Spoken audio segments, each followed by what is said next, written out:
alegria e satisfação que cumprimentamos os nossos amigos e irmãos do portal Escola Dominical com a gloriosa paz de nosso Senhor e Salvador Jesus Cristo. Estamos dando início a mais uma pré-aula, essa ferramenta que o portal Escola Dominical disponibiliza no início da semana, para que os irmãos possam melhor preparar a sua aula da Escola Bíblica Dominical. E desta feita, estamos num apêndice. Os irmãos sabem que sempre que entendemos que exista algum ponto de vista que não foi tratado no trimestre, longe de nós de dizer que houve insuficiência por parte da Casa Publicadora das Assembleias de Deus. Mas nós sempre, às vezes, vemos algum assunto correlato ao tema da lição que seria bom nós comentarmos aqui para trazer novos subsídios aos irmãos neste apêndice. E neste trimestre da Escola Bíblica Dominical, estamos estudando a vida e o ministério do apóstolo Paulo, surgiu um tema que entendemos que fosse interessante nós abordarmos aqui, para que os irmãos, não na Escola Bíblica Dominical propriamente, porque já temos um tempo exíguo, mas num culto de ensino, num complemento, os irmãos pudessem tocar neste tema, que eu acho de muita oportunidade, que é estudar Paulo e a lei. Ver o relacionamento do apóstolo Paulo com a lei de Moisés. Até porque vivemos hoje dias muito similares aos dias de Paulo, em que judaizantes estão infiltrados no meio da igreja, em que muitos estão a seguir costumes judaicos, valores judaicos, símbolos judaicos. E isto não é bom, porque a nova aliança substituiu a lei de Moisés. É evidente que Israel é o povo de Deus, mas é evidente também que o judaísmo ele é herdeiro direto do farisaísmo dos dias de Jesus. E Jesus combateu os fariseus, e os fariseus combateram a Jesus. E como diz o próprio apóstolo Paulo, nós temos uma situação espiritual do povo judeu, que é uma situação que não se tem adequação com a igreja. Veja que o apóstolo Paulo, lá, quando escreve em 2 aos Coríntios, capítulo 3, ele diz assim, versículo 13, e não somos como Moisés, que punha um véu sobre a sua face, para que os filhos de Israel não olhassem firmemente para o fim daquilo que era transitório. Mas os seus sentidos foram endurecidos, porque até hoje o mesmo véu está por levantar na lição do Velho Testamento, o qual foi por Cristo abolido. E até hoje, quando é lido Moisés, o véu está posto sobre o coração deles. Mas quando se converterem ao Senhor, então o véu se tirará. O próprio apóstolo Paulo diz que há um véu na mente, no entendimento do povo judeu. Mas nós não temos mais um véu sobre a nossa mente. Pelo contrário, quando Paulo escreve lá em 1 aos Coríntios, capítulo 4, versículo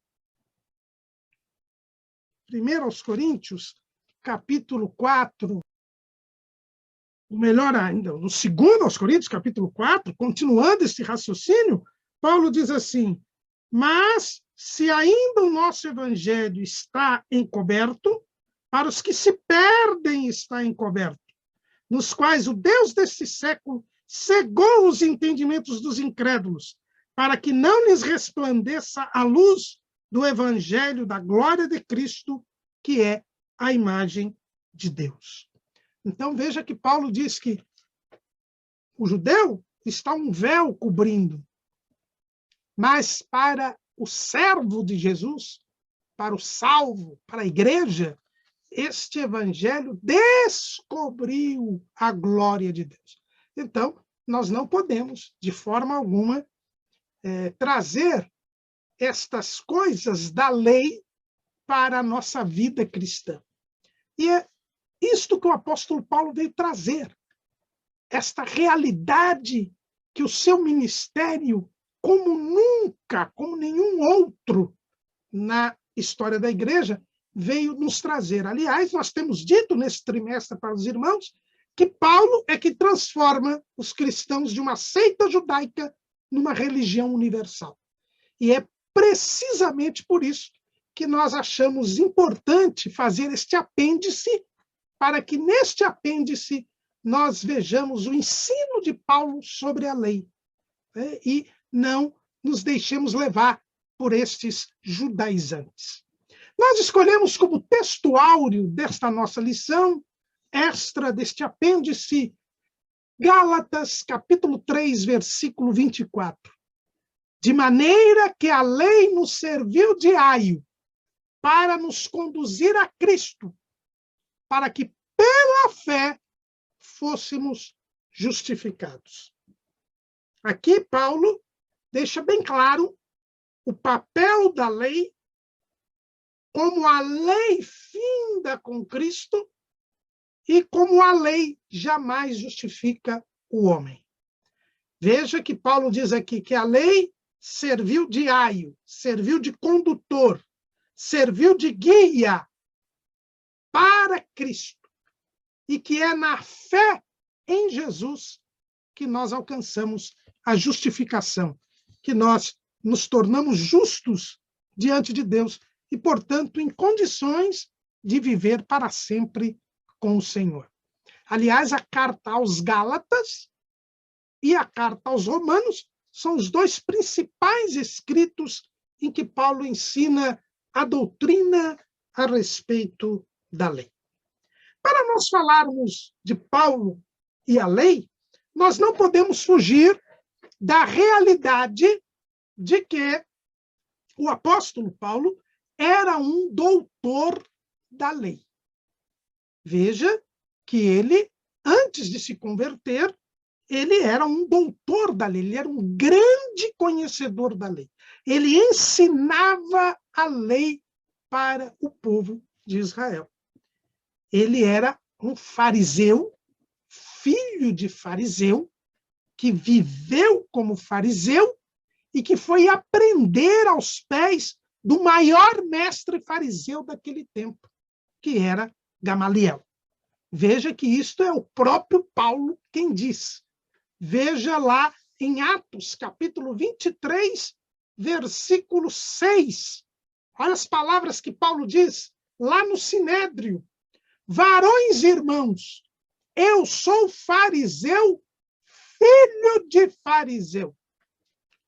Em Atos 26 e 5, quando ele faz a sua defesa perante o rei Herodes Agripa II, ele diz assim: sabendo de mim desde o princípio, se o quiserem testificar, que conforme a mais severa seita da nossa religião, vivi fariseu.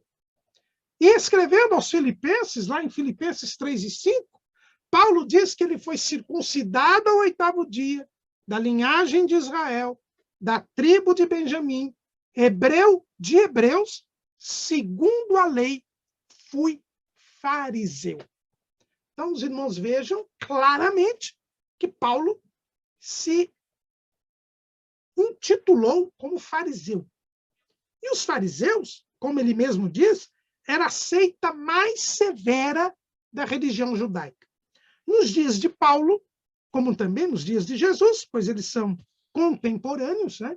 Embora não tenham convivido, visto um ao outro, eles são da mesma época histórica, eram as duas principais seitas religiosas de Israel. Nós tínhamos os fariseus e os saduceus. A diferença entre eles é que os fariseus reconheciam o caráter sagrado tanto dos escritos de Moisés, que é o Pentateuco, quanto dos profetas.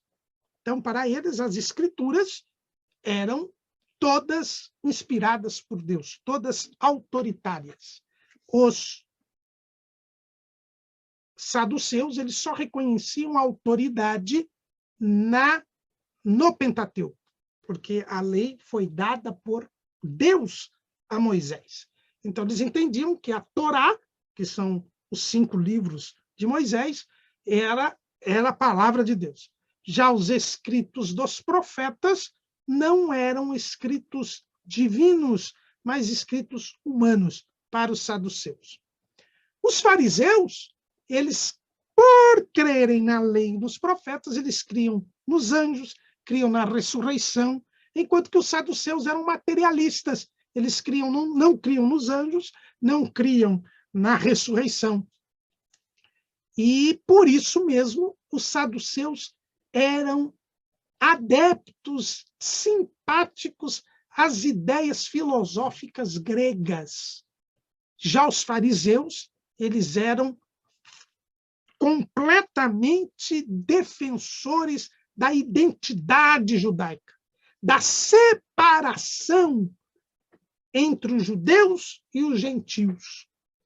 E para os fariseus só havia salvação na estrita observância da lei. Para eles, Israel era a nação sacerdotal de Deus. Todo judeu era um sacerdote, nesse sentido de ser um intercessor de Deus para a humanidade. E Israel deveria ser o povo santo, o povo separado e a nação sacerdotal. Era isto que Israel tinha aceitado ser no Pacto do Sinai. Nós lemos lá em Êxodo, capítulo 19, versículos 5 e 6. Agora, pois, se diligentemente ouvirdes a minha voz e guardardes o meu concerto, então sereis a minha propriedade peculiar dentre todos os povos, porque toda a terra é minha. E vós me sereis reino sacerdotal e povo santo. Essas são as palavras que falarás aos filhos de Israel. Então, os fariseus diziam que havia um compromisso de Israel de ser o reino sacerdotal e o povo santo. Inclusive, a palavra fariseu quer dizer separado, aquele que se separa. Então, os fariseus, eles defendiam a identidade judaica, ao contrário dos saduceus, que defendiam um certo sincretismo com os gentios, e os fariseus defendiam a estrita observância da lei. E Paulo havia se formado aos pés de Gamaliel, que era fariseu. Está lá em Atos 5:34, diz que Gamaliel era fariseu. E o próprio Paulo diz que se formou aos pés de Gamaliel. Né? Se você encontra isso lá em Atos 22:3. Ele diz assim, mas quanto a mim, quando ele faz aquele discurso para aquela turba que queria matá-lo no templo, ele diz, em Jerusalém, quanto a mim, sou varão judeu, nascido em Tarso da Cilícia, mas criado nesta cidade aos pés de Gamaliel, instruído conforme a verdade da lei de nossos pais, zeloso para com Deus, como todos vós hoje sois. Então, Paulo, ele confirma que ele era fariseu e que ele era zeloso com a lei, porque os fariseus, eles criam firmemente que Israel tinha um papel de mostrar Deus às nações, e mostraria Deus às nações observando rigorosamente a lei. É por isso que Paulo diz que era a mais severa da seita dos fariseus. Mas os fariseus tinham um problema. Eles sabiam que para servir a Deus era preciso seguir rigorosamente a lei. mas eles viam que a lei não podia ser seguida rigorosamente. Era impossível alguém seguir a lei. O próprio povo de Israel, ao longo da história, não tinha servido a lei. Veja que os fariseus surgem por volta do século IV a.C., ou seja, quando eles voltam do cativeiro. E eles tinham de responder a essa necessidade. Como servir a Deus exige o cumprimento da lei, mas como obter o cumprimento da lei se até ali o povo nunca tinha cumprido a lei? E a resposta dos fariseus é a religiosidade. O que é a religiosidade? O que é a religião? É uma fórmula humana para se religar a Deus. Porque religião é toda atividade que procura religar o homem a Deus. E existem duas maneiras de se religar o homem a Deus. A primeira, partindo do homem até Deus. O homem cria um meio de chegar a Deus. E a segunda é Deus querendo se religar ao homem. É Deus partindo de Deus. É Deus criando um meio para que o homem possa se religar a ele. Por isso nós temos, de um lado, as milhares e milhares de religiões falsas, frustradas, que são as milhares e milhares formas criadas pelos homens ao longo dos séculos, nos mais diversos lugares, tentando criar um modo de chegar a Deus. E, do outro lado, a única e verdadeira religião, que é o único e verdadeiro Deus, que é eterno, que é o mesmo, criando um meio pelo qual o homem poderia se religar. E no dia mesmo que o homem pecou, Deus já disse para o homem que da semente da mulher surgiria alguém que restauraria a amizade entre Deus e o homem. Gênesis 3:15 é o aviso, é o evangelho, o próprio evangelho, o primeiro evangelho, que diz: Deus anuncia ao homem que da semente da mulher nasceria alguém que poria inimizade entre a serpente e entre a mulher, que restauraria a amizade entre Deus e o homem. É por isso que nós temos uma religião verdadeira, que é Cristo. E nós temos as milhares e milhares de religiões falsas. Quando Deus forma Israel, ele forma Israel para que Israel fosse a nação, o berço do Salvador. Mas Israel rejeita o Salvador. E já antes de vir o Salvador, voltando do cativeiro, os fariseus criam uma religião, uma forma de servir a Deus. E esta religião, esta forma de servir a Deus,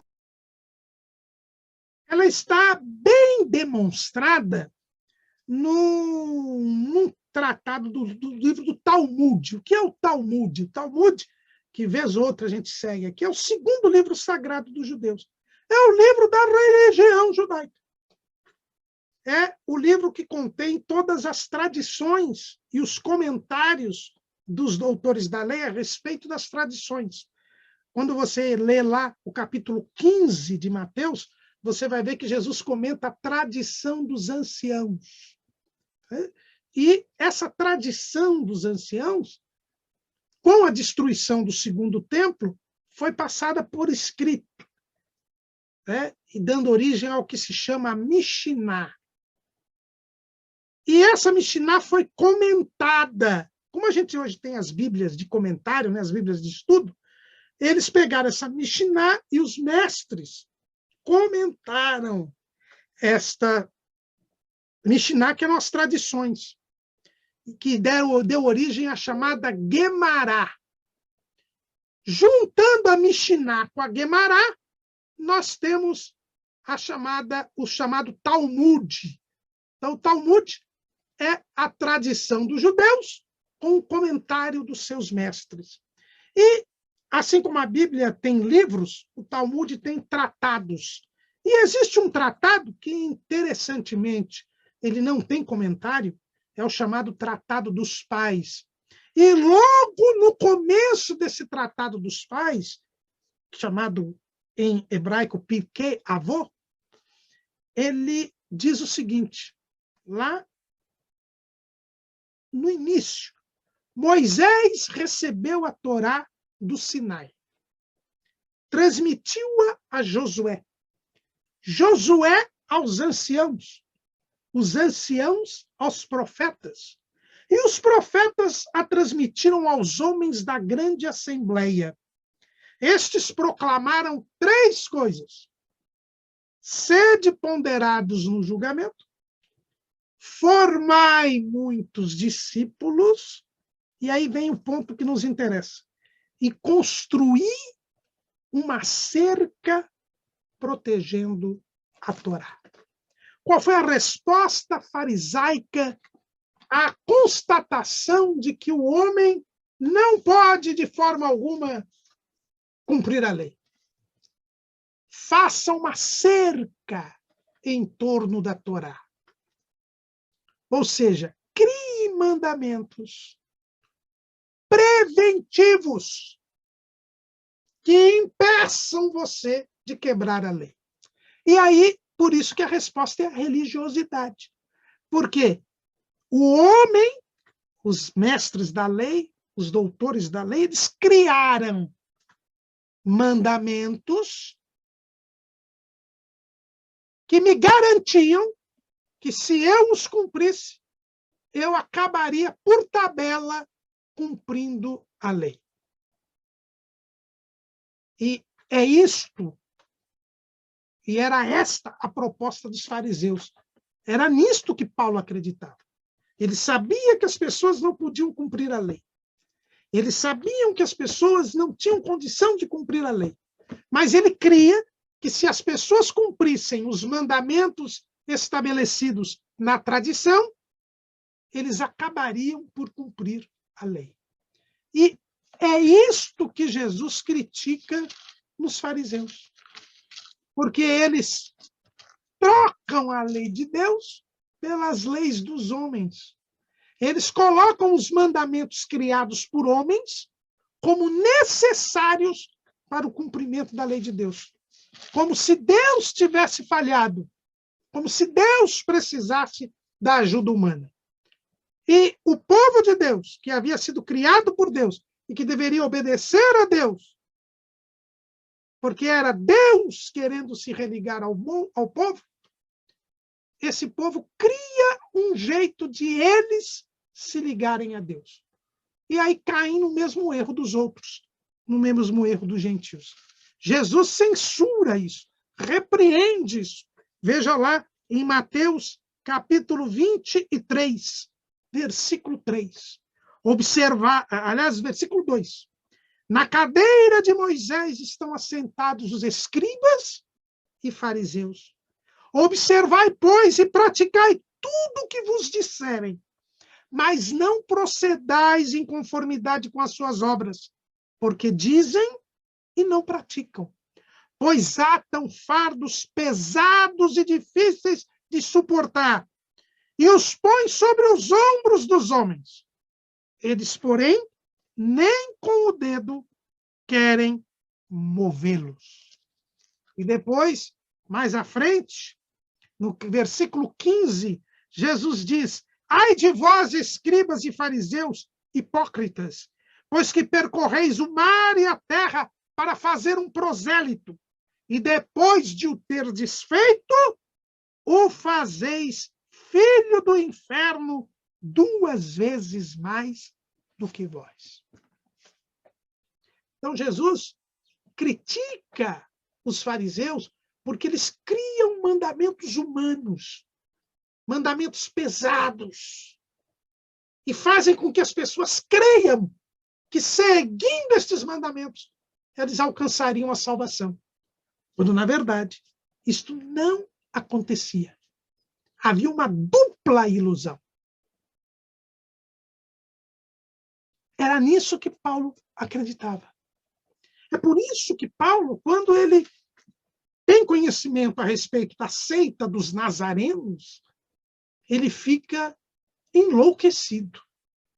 Porque a pregação do evangelho diz o quê? Quem crer e for batizado será salvo. Quem não crer será condenado. A pregação do evangelho dizia que se deveria crer em Jesus. E quem cresce em Jesus teria perdoados os seus pecados e entraria em comunhão com Deus. E não havia mais a necessidade de se cumprir a lei. Paulo, então, se escandaliza, porque ele recebe a notícia de que alguém prega, primeiro, dizendo que não há necessidade de se observar a lei. Segundo, que os mandamentos criados como cerca da Torá não têm valor algum. E era isso que Estevão pregava. Quando nós lemos o último sermão de Estevão, antes dele ser martirizado, ele mostra como a religiosidade dos israelitas o faziam com que eles resistissem ao Espírito Santo. Como eles se opuseram sempre aos homens de Deus. Como eles se opuseram a José, como eles se opuseram a Moisés, como eles se opuseram aos profetas e como eles haviam se oposto a Jesus.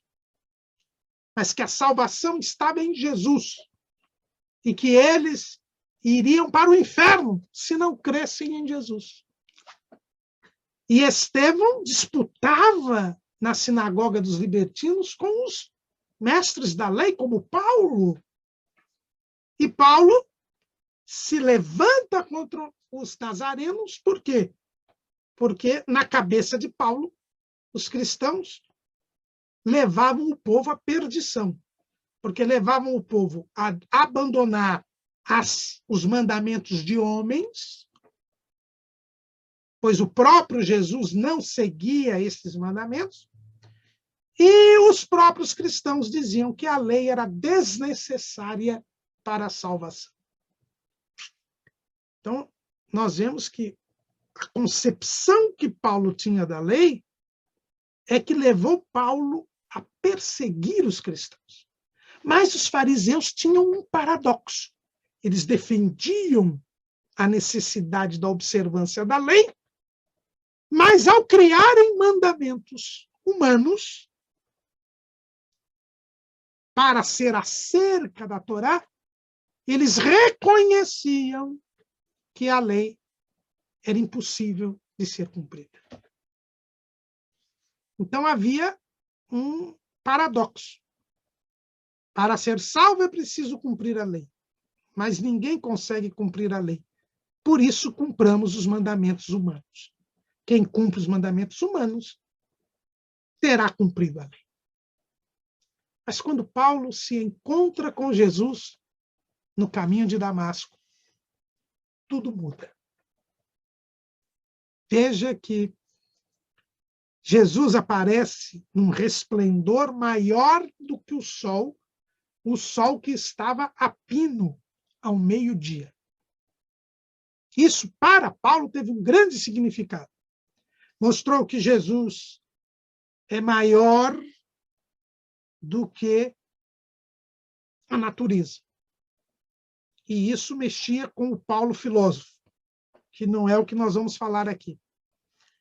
Mas, quando Jesus surge com um brilho maior do que o brilho do sol,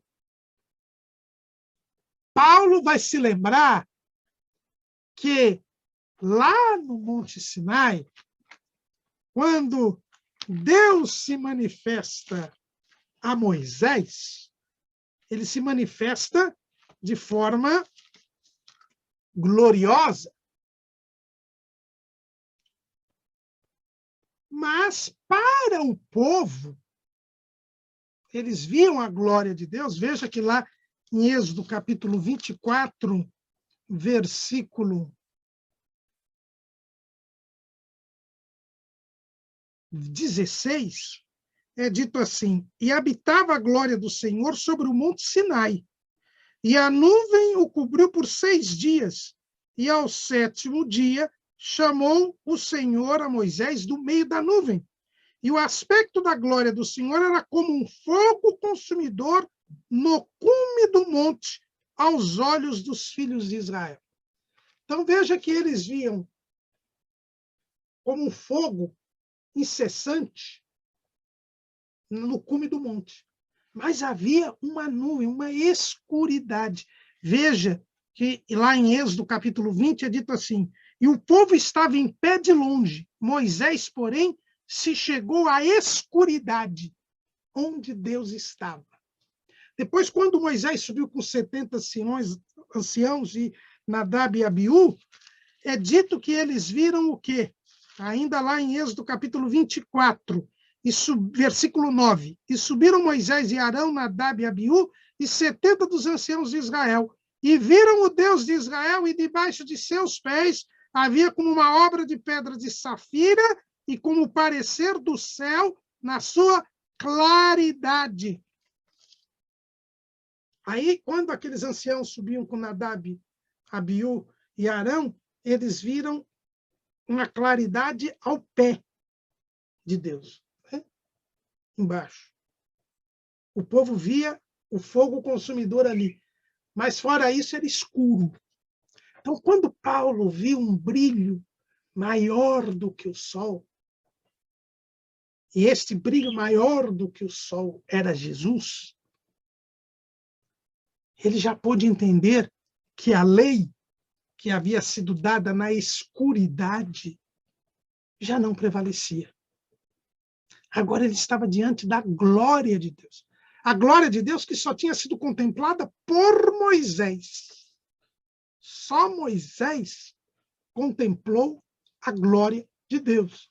E ainda pelas costas, como diz o texto lá no livro do Êxodo, né? Quando Moisés sobe pela 2ª vez e pede para que Deus mostre a sua glória, ele só poderia ver lá em Êxodo 33, e versículo 20. E disse mais: não poderás ver a minha face, porque homem nenhum verá a minha face e viverá.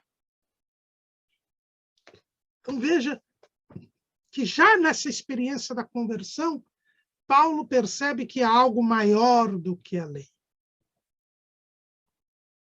Jesus é maior do que a lei. Então, logo na experiência da conversão, Paulo vai descobrir que o acesso a Deus se faz por Jesus, não pela lei. O acesso se dá por Jesus e não pela lei. E ele vai aprender isso rápido. Em Damasco mesmo, ele começa a mostrar que Jesus é o Filho de Deus, que Jesus é o Messias. E quando ele é obrigado a explicar o significado da lei para a igreja, e isso ele se faz obrigado a explicar por causa dos judaizantes que vão para as igrejas da Galácia, que ele havia evangelizado, e começam a querer impor a circuncisão e o cumprimento da lei como meio de salvação. Aí Paulo escreve a carta aos Gálatas e ele vai começar a explicar o papel da lei. Porque, vejam, Cristo é o meio de salvação. Não é a lei. Mas a lei foi dada por Deus. Como explicar que a lei, sendo dada por Deus, não salva e não precisa ser observada. E é isso que Paulo vai ensinar quando ele escreve tanto aos Gálatas, no primeiro momento, e depois, na carta aos Romanos, ele também escreve a respeito disso. Paulo, escrevendo aos Gálatas, ele vai mostrar claramente que a lei ela foi dada no Monte Sinai pelo próprio Deus.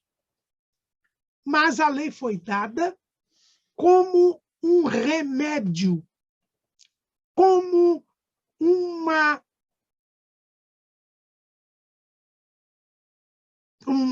como algo provisório, temporário para o povo de Israel. E para isso, Paulo vai lembrar que o povo de Israel começou a ser formado com a chamada de Abraão. Quando toda a humanidade se rebela contra Deus no episódio da Torre de Babel, Deus vai e chama Abraão para que Abraão se tornasse uma grande nação e nele fossem benditas todas as famílias da terra. Veja que Abraão é chamado para trazer a bênção para todas as nações. E lá em Êxodo 19, 5 e 6, nós já lemos que Deus disse que toda a terra era dele. Mas ele precisava de um povo que lhe fosse propriedade peculiar. E Paulo mostra que a promessa da salvação foi dada a Abraão para todas as famílias da terra. Então, a promessa não era para Israel, é para todas as famílias da terra. Veja que, mais uma vez, Deus prega o evangelho. É o que Paulo fala lá em Gálatas 3 e 8. Ora, tendo a Escritura previsto que Deus havia de justificar pela fé os gentios, anunciou primeiro o evangelho a Abraão, dizendo: todas as nações serão benditas em ti. Então, a promessa da salvação é para todas as nações. E a lei foi dada a Israel. Então, aqui vocês já percebem que Paulo mostra que a salvação não está ligada à lei. Primeiro, porque a promessa foi da salvação a todas as nações. E a lei só foi dada a Israel. Então, não tem sentido vincular a salvação à lei. Segundo, a promessa foi dada a Abraão 430 anos antes da lei. É o que Paulo diz. Veja, lá em Gálatas ainda, capítulo 3, versículo 17. Mas digo isto, que tendo sido testamento anteriormente confirmado por Deus, a lei que veio 430 anos depois não o invalida de forma a abolir a promessa. Porque se a herança provém da lei, já não provém da promessa. Mas Deus, pela promessa, a deu gratuitamente a Abraão. Então, a promessa da salvação a todas as nações foi dada a Abraão 430 anos antes da lei. Então, a salvação não está vinculada à lei, porque ela foi prometida antes da lei, 430 anos antes. Deus disse a Abraão que faria dele uma grande nação para salvar a humanidade. A nação foi gerada, foi formada para nela nascer o Salvador. E aí, diz Paulo, as promessas foram feitas a Abraão e a sua posteridade. Veja o que está escrito em Gálatas 3:16. Ora, As promessas foram feitas a Abraão e a sua posteridade. Não diz e às posteridades, como falando de muitas, mas como de uma só. E a tua posteridade, que é Cristo. Aqui, irmãos, tem um ponto importante. Quando Deus deu a promessa, está lá em Gênesis 12:7. E apareceu o Senhor a Abrão e disse: a tua semente darei esta terra. E edificou ali um altar ao Senhor que lhe aparecera. Não disse as tuas sementes, mas disse a tua semente, a tua posteridade. Então a promessa foi dada a Abraão para a semente, para o descendente, que é Jesus. Então a promessa dada a Abraão se cumpre em Jesus. Então Jesus é o cumprimento da promessa dada a Abraão. Portanto, a salvação está em Cristo e não na lei. Mas então, se a salvação está em Cristo e não na lei, por que existe a lei? Deus não faz nada por acaso. Deus não faz nada de forma supérflua. Ele prometeu a Abraão. A promessa cumpre-se em Cristo. Então, por que 430 anos depois Deus dá a lei? Porque quem deu a lei foi Deus. Paulo explica, ainda em Gálatas, capítulo 3, versículo 19. Logo, para que a lei foi ordenada por causa das transgressões, até que viesse a posteridade, a quem a promessa tinha sido feita, e foi posta pelos anjos na mão de um medianeiro. Veja que Paulo diz assim: Deus prometeu formar uma nação, porque ele precisava de uma nação para nesta nação nascer o Salvador. Chama Abrão, cuja mulher era estéril, faz um milagre. E Sarai, já então chamada Sara, tem Isaque, que é o filho da promessa. Isaque casa-se com Rebeca, que também era estéril. Há um novo milagre e nascem gêmeos, Esaú e Jacó.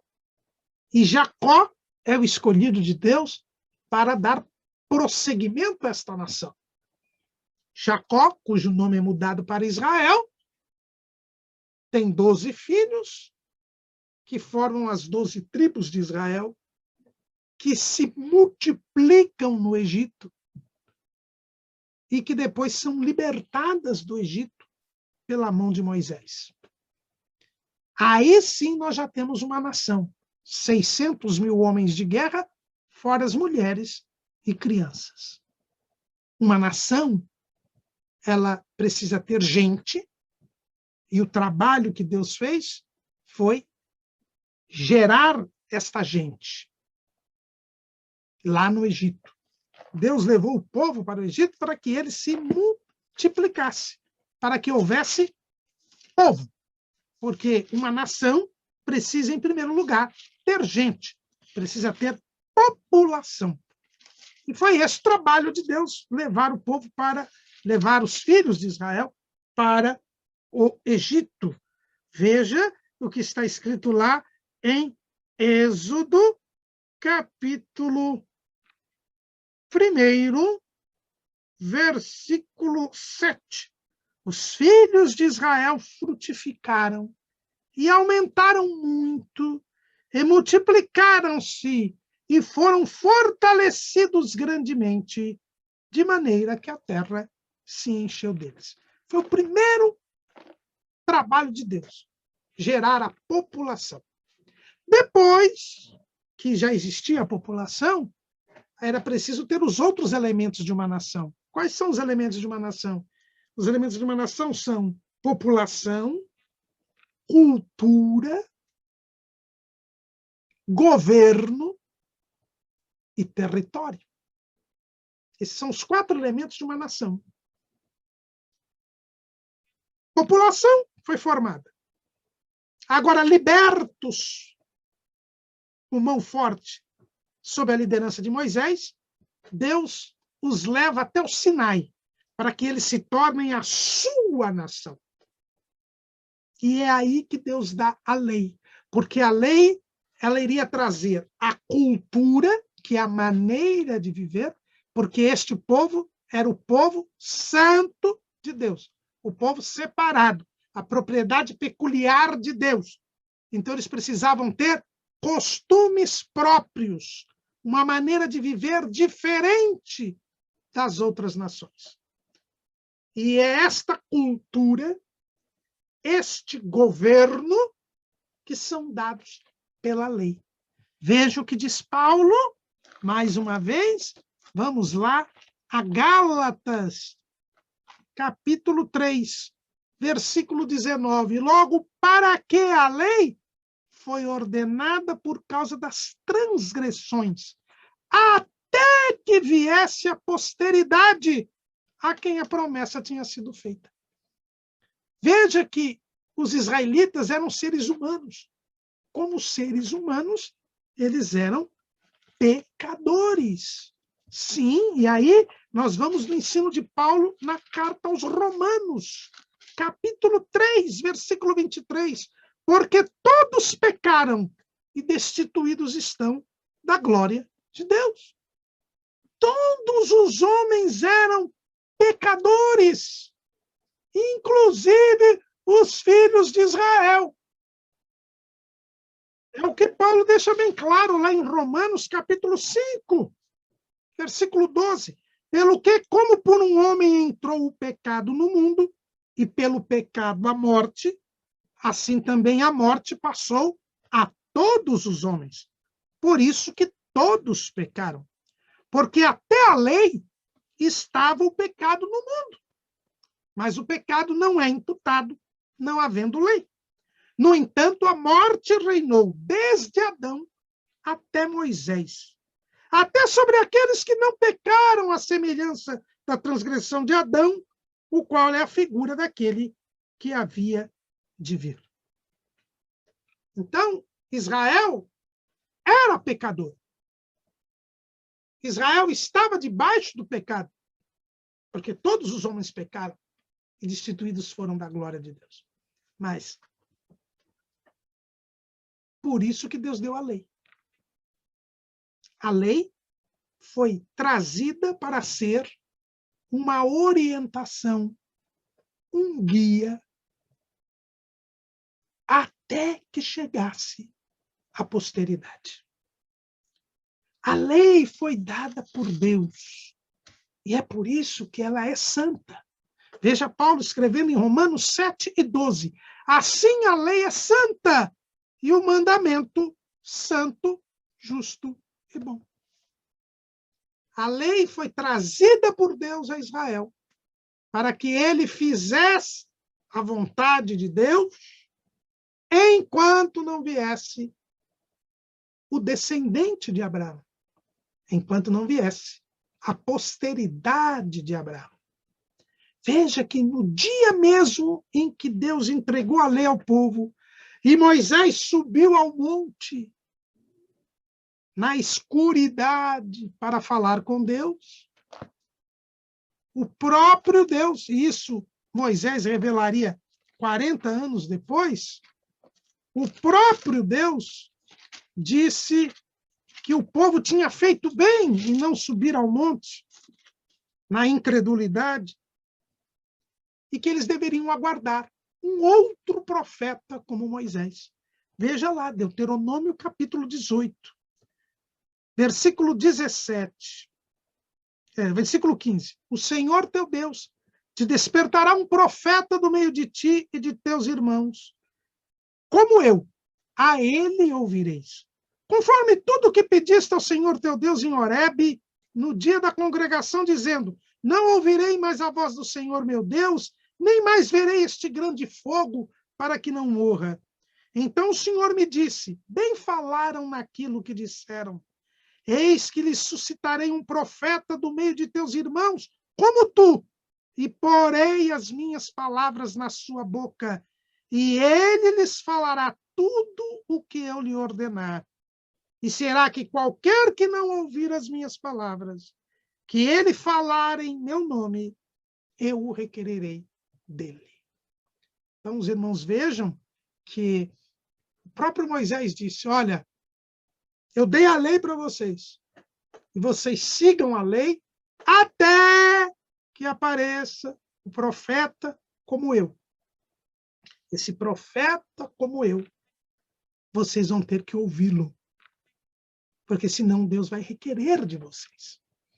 Então, o próprio Moisés disse que eles deveriam aguardar o profeta como ele, o Messias, o Cristo. E eles aguardavam o Cristo. Então, a lei, ela foi dada por causa do pecado, para que o povo não pecasse. Uma orientação. Como diz Paulo, um aio. Quem é o aio? Em grego, paidagogos. Era um escravo que normalmente levava as crianças para a escola.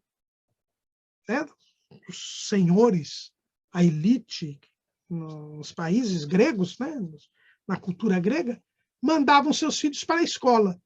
E tinha aquele escravo que levava a criança para a escola e que orientava a criança, ajudava a criança a fazer lição, aquela coisa toda.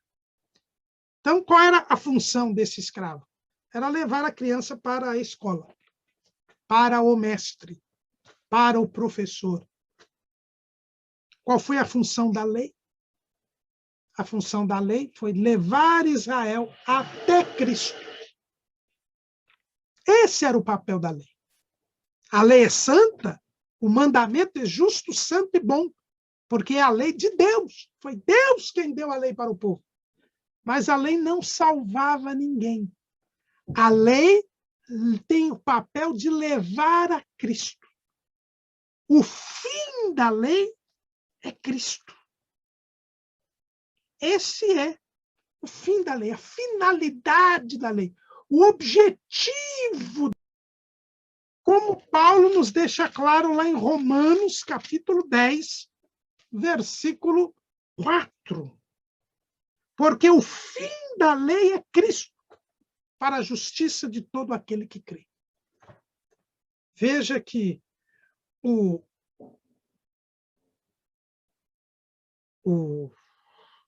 objetivo da lei era guiar o povo até o Messias. Quando chegasse o Messias, o povo deveria ouvir as suas palavras, porque as suas palavras seriam as palavras mandadas por Deus. É por isso que Jesus, nas suas últimas instruções, ele diz que cumpriu esse papel. João 15:15. Já vos não chamarei servos, porque o servo não sabe o que faz o seu senhor, mas tenho-vos chamado amigos, porque tudo quanto ouvi de meu Pai vos tenho feito conhecer. Jesus assume este papel. Eu falei o que o Pai mandou que eu falasse. E vocês devem agora me ouvir. Foi o que aquela voz disse para Pedro, Tiago e João lá no Monte da Transfiguração. Este é meu filho amado, a ele ouvi. Veja que Pedro, Tiago e João, eles viram Moisés e Elias, a lei e os profetas. Mas eles não deveriam ouvir a lei e os profetas. Eles deveriam ouvir a Cristo.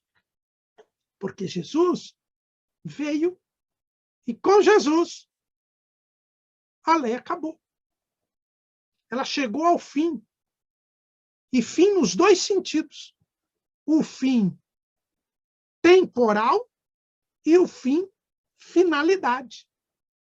Veja que o próprio Paulo diz, Gálatas 4:4, mas vindo a plenitude dos tempos, Deus enviou seu filho, nascido de mulher, nascido sob a lei, para remir os que estavam debaixo da lei, a fim de recebermos a adoção de filhos.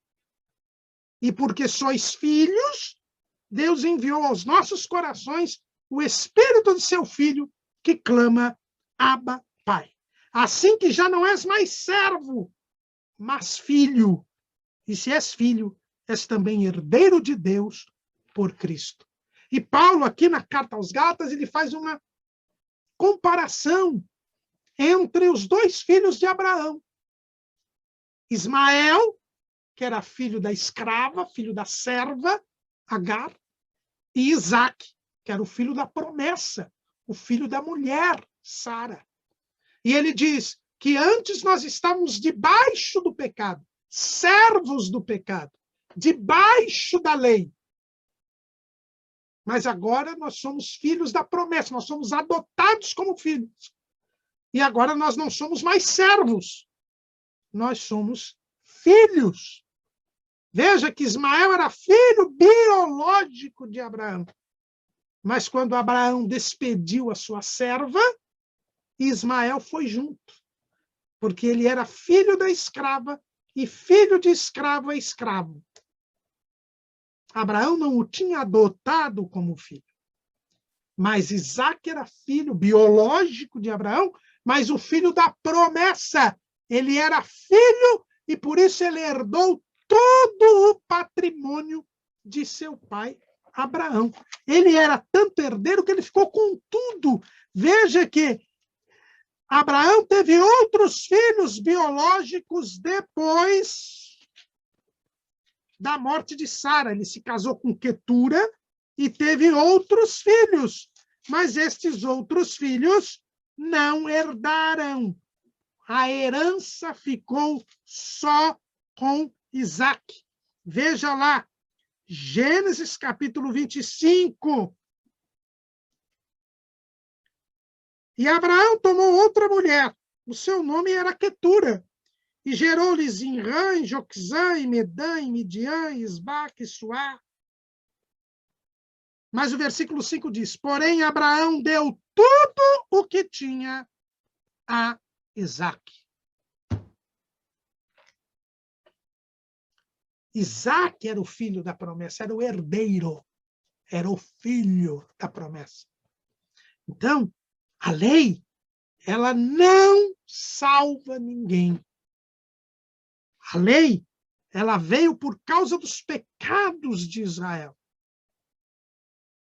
Era santa, justa e boa, porque veio de Deus. Mas a lei não salva ninguém. A lei só aponta o pecado. Porque antes que não tivesse a lei, você não sabia o que era pecado. Diz Paulo, lá em Romanos, capítulo 7, essa realidade. Veja bem, versículo 9, Romanos 7, 9. E eu, em algum tempo, vivia sem lei, mas vindo o mandamento, reviveu o pecado e eu morri. E o mandamento que era para a vida, achei eu que me era para a morte. Porque o pecado, tomando ocasião pelo mandamento, me enganou, e por ele me matou. Assim a lei é santa e o mandamento santo, justo e bom. Logo tornou-se o bom em morte? De modo nenhum.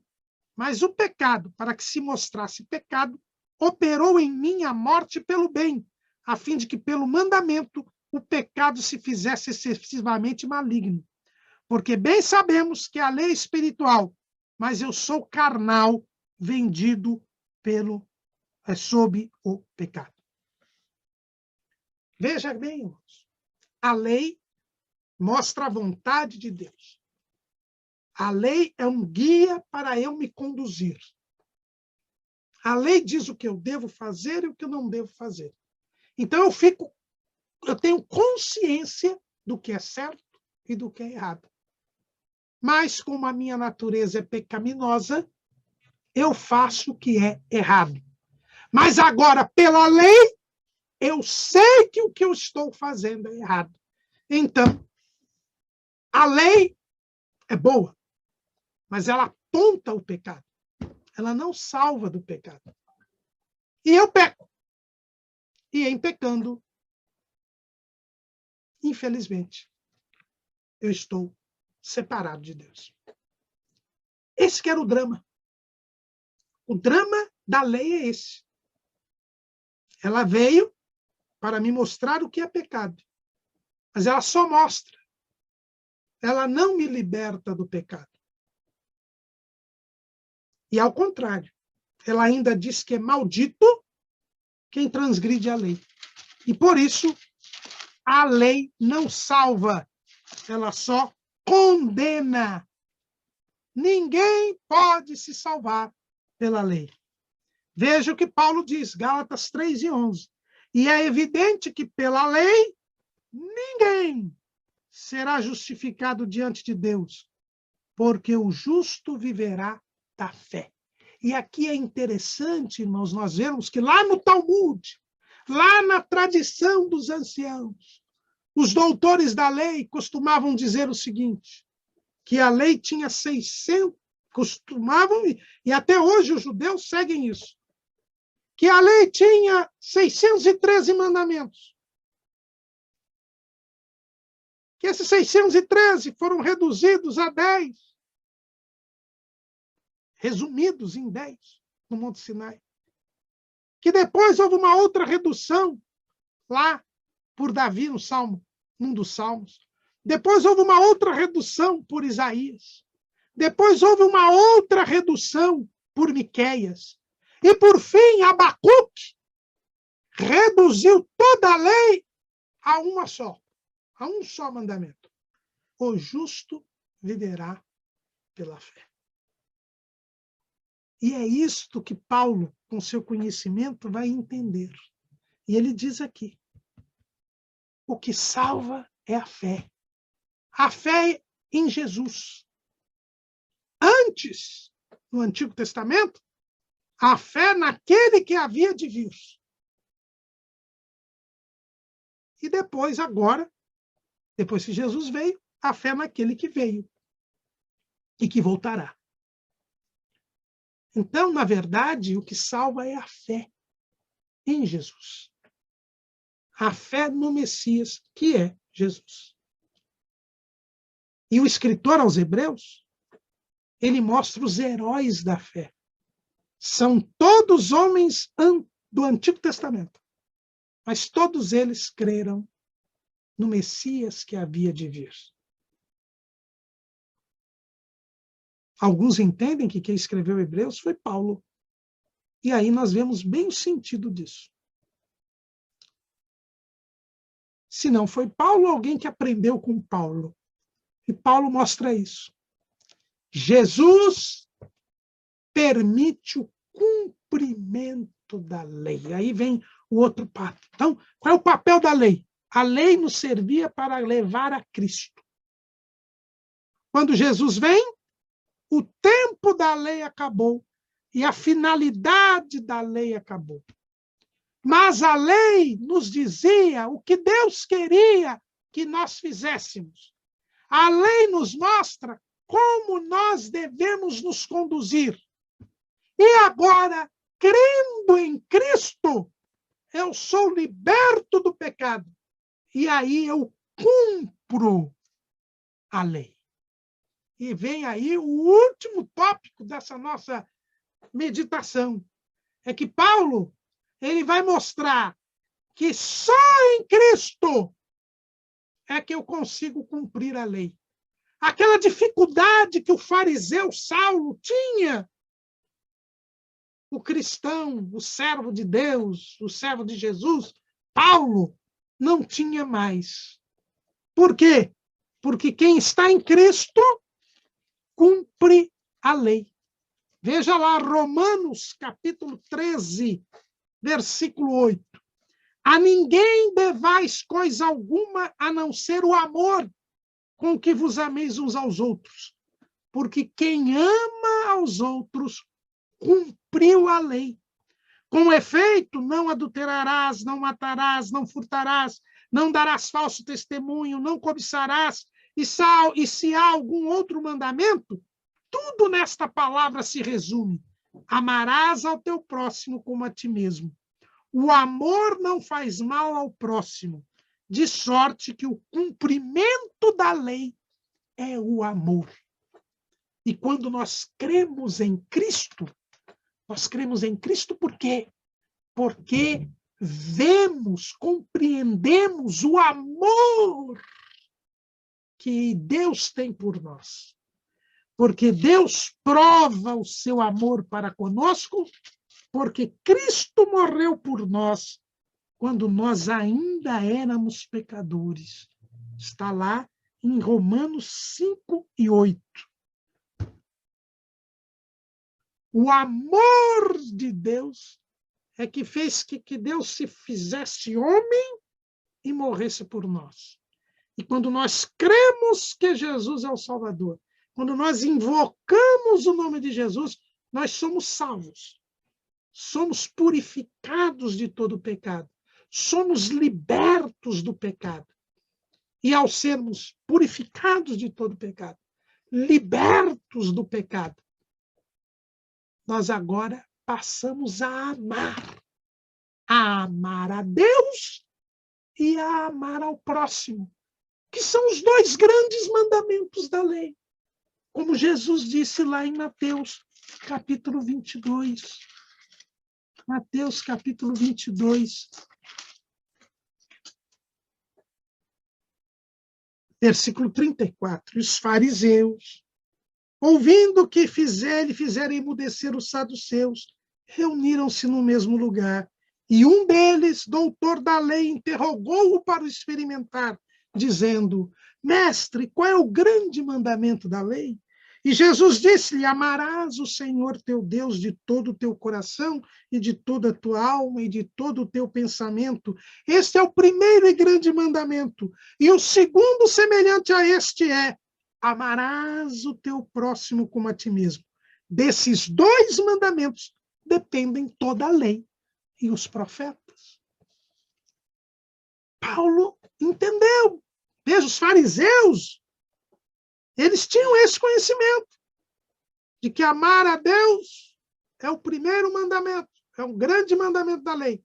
Mas Jesus disse: amar a Deus e amar ao próximo. Todos esses dois mandamentos, toda a lei decorre destes dois.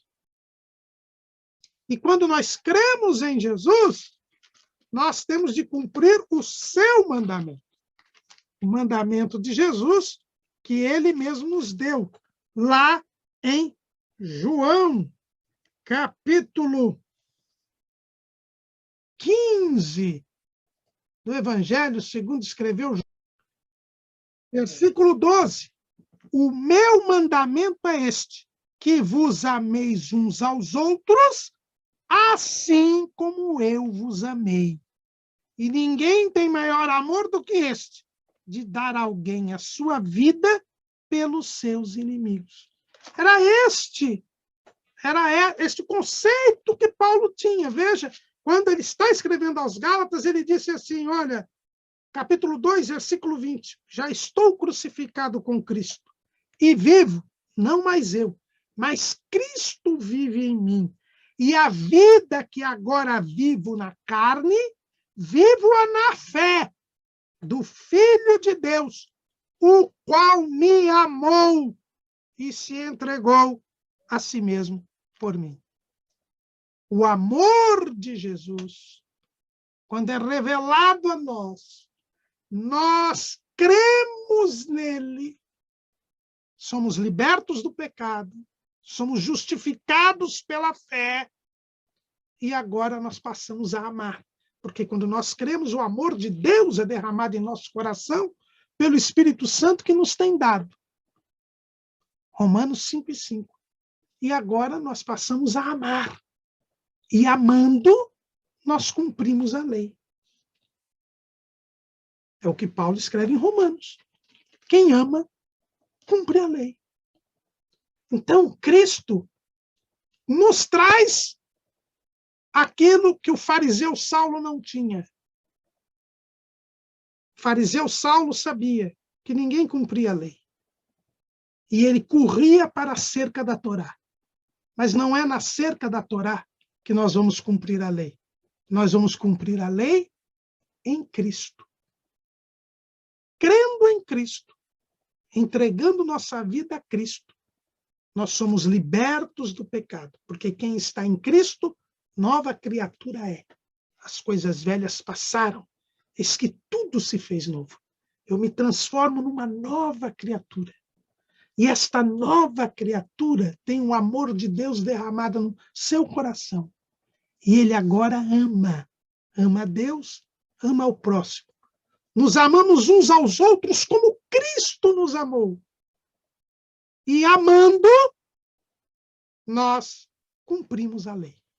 Aquilo que era impossível para o fariseu Saulo, agora é possível para o crente Paulo, para o cristão Paulo. Por quê? Porque em Cristo nós cumprimos a lei. Então a graça nos traz o cumprimento da lei. Nós superamos a lei. É por isso que Jesus diz, lá no Sermão do Monte, que é o sermão dirigido aos seus discípulos, lá em Mateus, capítulo 5, versículo 20. Porque vos digo que se a vossa justiça não exceder a dos escribas e fariseus, de modo nenhum entrareis no reino dos céus. É por isso que Paulo ele vai se levantar contra os judaizantes. Porque os judaizantes diziam que, para ser salvo, a pessoa não precisava só crer em Cristo. Além de crer em Cristo, ele precisava observar a lei. Mas Paulo diz, isto é uma loucura, porque a lei foi dada até Cristo. Cristo já veio. A lei não salva, nem nunca salvou. Mesmo no tempo de vigor da lei, que é desde o Sinai até o Calvário, a lei nunca salvou ninguém. Só foi salvo quem creu naquele que foi prometido, no Messias. E está aí a galeria dos heróis da fé como exemplo, no capítulo 11 de Hebreus. Veja a figura, o tipo. Moisés não entrou na terra prometida. Josué e Caleb entraram. Entraram por quê? Porque observaram a lei? Não, porque creram. Porque creram. Foram os únicos que creram. Moisés não entrou na terra prometida por quê? Porque não observou a lei? Não, porque não creu. Quando Deus mandou que ele falasse a rocha, ele feriu a rocha. E a isto consentiu Arão. Por isso eles não entraram na terra prometida, porque não creram. Por que que o povo não entrou na terra prometida? O escritor aos Hebreus, que muitos entendem ter sido o próprio Paulo, e isto faz sentido, ele diz, Hebreus 3:19, e vemos que não puderam entrar por causa da sua incredulidade. O justo viverá pela fé. Os próprios doutores da lei reconhecem que esta expressão de Abacuque sintetiza a lei. A lei veio por causa do pecado, para que as pessoas crescem naquele que havia de vir e que deveria ser ouvido. Quando ele veio, a lei já não tem valor temporal, nem também finalidade a se cumprir.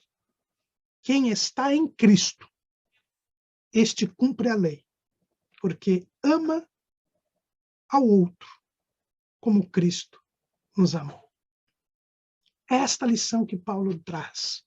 E é por isso que nós não podemos, de forma alguma, defender a observância da lei. Porque defender a observância da lei é negar o sacrifício de Jesus, é negar o amor de Deus, é negar a Cristo. E quem não crer em Cristo está condenado.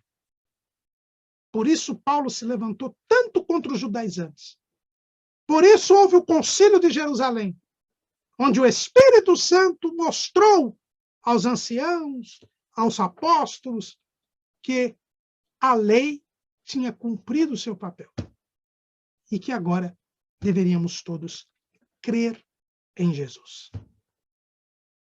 Paulo, o homem zeloso pela lei, revelado por Cristo e pelo Espírito Santo, entendeu o papel da lei e nos ensinou que em Cristo nós cumprimos a lei, porque a lei foi um simples aio para nos levar a Cristo.